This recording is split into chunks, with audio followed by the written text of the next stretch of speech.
mungkin perlu juga diusulkan ke Pak Kepala Sekolah. Gimana kalau saya pindah bidang studi? Tapi nggak boleh Bapak Ibu, kuliahnya kuliah PAI, ya harus jadi GPAI sampai selesai purnabakti. Jadi Bapak Ibu sekalian, penting bagi kita mengembangkan kompetensi. Itulah yang menjadi dasar kami membangun, membentuk, melahirkan forum pengembangan kompetensi guru pendidikan agama Islam. Satu, supaya guru pendidikan agama Islam ini betul-betul optimal memerankan dirinya, mendukung, menyukseskan semua program-program pendidikan yang ada di lingkungan kita masing-masing. Saya berharap Bapak Ibu sekalian betul-betul bisa menjadi tenaga inti dari pimpinan kita, sehingga kita pada saatnya akan punya martabat yang pantas untuk dihargai sebagai guru yang sangat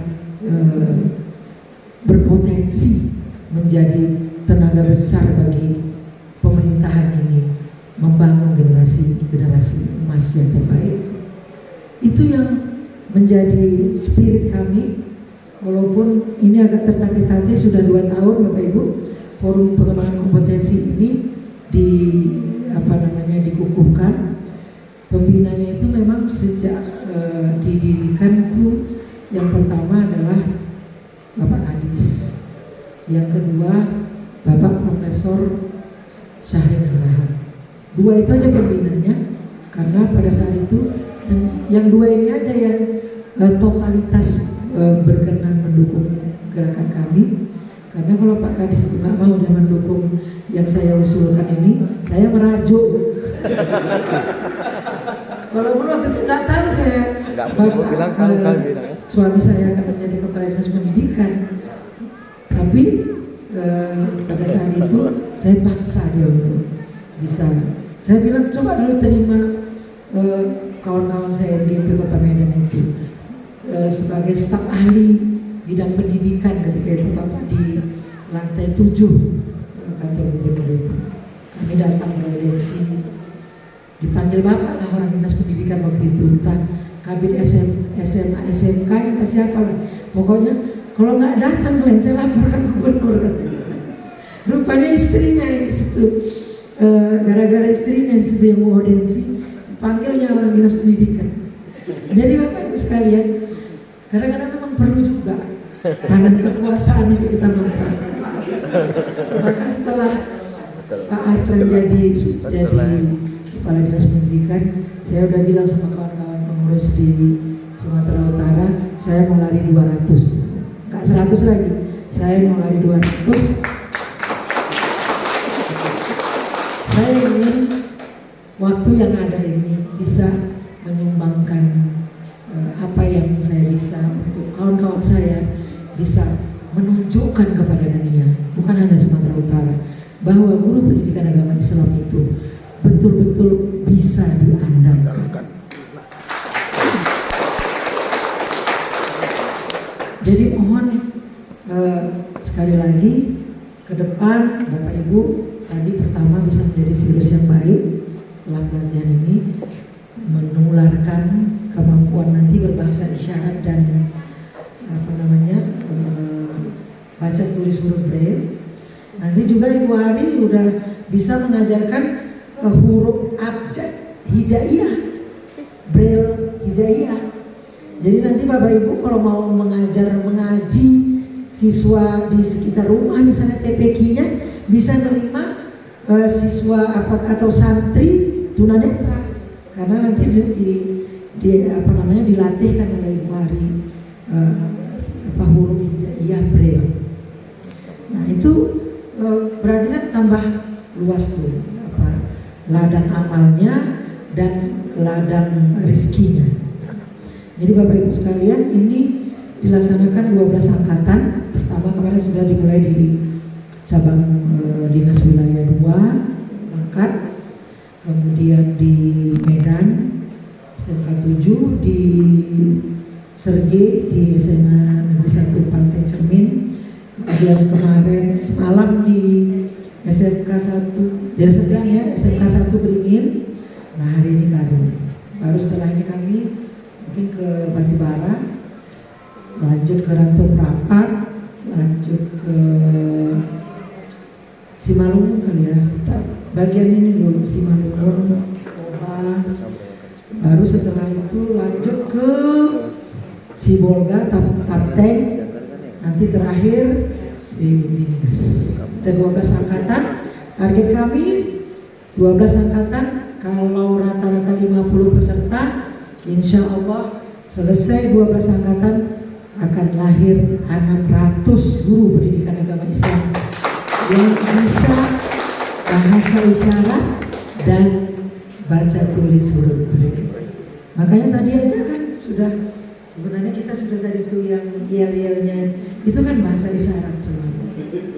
Sebenarnya kita menurut komunitas tuli itu kita juga secara alami sebenarnya biasa berbahasa isyarat. Cuma karena kita yang dikasih Allah suara dan bisa mengoperasionalkan mulut ini, lidah ini, karena memang keenaan kan, sehingga tahap-tahap dulu kita bilang-bilang. Apalagi kalau ibu lagi gibah ya, lupa segala-galanya. Mudah-mudahan Bapak Ibu sekalian pelatihan ini nanti bermanfaat bukan hanya untuk diri Bapak Ibu semuanya, tapi saya berharap Bapak Ibu tampil menjadi trendsetter, menjadi pionir agar kelak mungkin 5 tahun, mungkin 10 tahun akan datang ketika sekolah inklusif ini diwajibkan oleh pemerintah, diterapkan di seluruh Indonesia di sekolah-sekolah reguler pemerintah, maka saya berharap guru pendidikan agama Islam bisa hadir menjadi figur yang tampil untuk memenuhi kebutuhan dari guru itu. Makanya tadi saya berharap Pak Kacabis mungkin nggak bisa nanti mensolding-soldingkannya di rapat-rapat dinas untuk guru-guru bidang studi yang lain, karena kita punya SLB, guru-gurunya ada, bisa dimanfaatkan agar menyiapkan guru bidang studi yang lain. Jadi nanti Bapak Ibu setelah pelatihan jangan disimpan aja itu banyak nanti itu abjad-abjadnya itu. Terus aja kalau bahasa isyarat nanti ketemu istrinya. Bahasa itu kan memang harus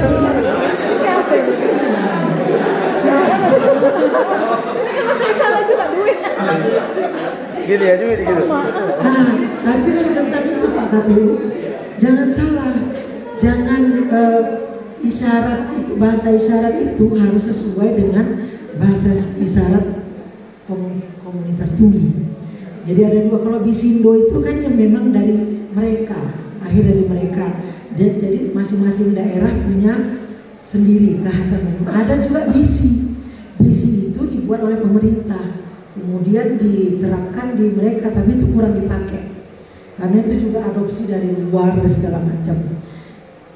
Nah, kadang-kadang Bu, kalau kita salah isyarat dengan orang-orang yang tunarungu atau nggak bisa bicara, bisa fatal juga artinya. Sama kalau kita misalnya pergi ke satu daerah, salah sebut mungkin di daerah kita ini nggak apa-apa, tahu-tahu di sana ternyata tabu, sama juga sama orang. Jangan asal-asal sembarang isyarat, maksud saya bisa marah dia. Bisa marah dia. Saya pernah juga ngalamin seperti itu, marah dia karena menurut dia itu bukan hal yang baik untuk kita sebutkan. Maka perlu belajar berlatih tentang bahasa isyarat supaya Bapak Ibu nanti ketika mengajar bisa membangun, menyusun pelajaran untuk anak yang normal juga anak yang berkebutuhan khusus. Mungkin itu yang bisa saya sampaikan dalam sambutan ini. Nanti kita lanjutkan di materinya, Bapak sekalian. Di perencanaan memang seharusnya Bapak Kepala Dinas sebagai pembina FPKGPAI menjadi salah satu narasumber. Tapi karena Pak Kadis kebetulan berkaitan dengan kunjungan DPR, mengontrol pembangunan yang sudah dilakukan di bidang pendidikan. Kemudian ini juga bersamaan dengan MPLS, maka Pak Kadis itu modelnya dia memang harus langsung melihat, menyaksikan. Maka beliau keliling sudah mulai dari tanggal berapa kemarin itu. Kebetulan ketika Bapak mulai keluar daerah keliling itu, saya sedang di Lombok, sekalian ada tugas dari Dharma Wanita, sehingga kami baru jumpa 2 hari yang lalu. Jadi Bapak Ibu sekalian, berbagi tugas. Kata Bapak, udahlah dirangkap aja lah.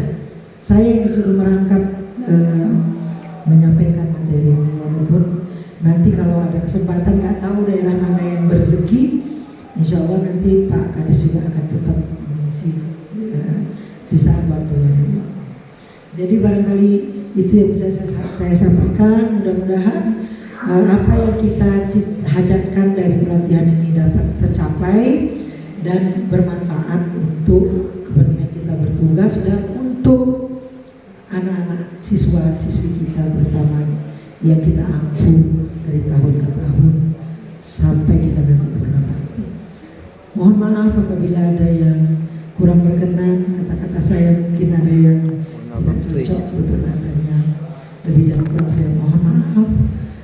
Ada hilaf, saya mohon ampun kepada Allah Subhanahu wa taala. Wabillahi taufiq wal hidayah. Assalamualaikum warahmatullahi wabarakatuh. Waalaikumsalam warahmatullahi wabarakatuh.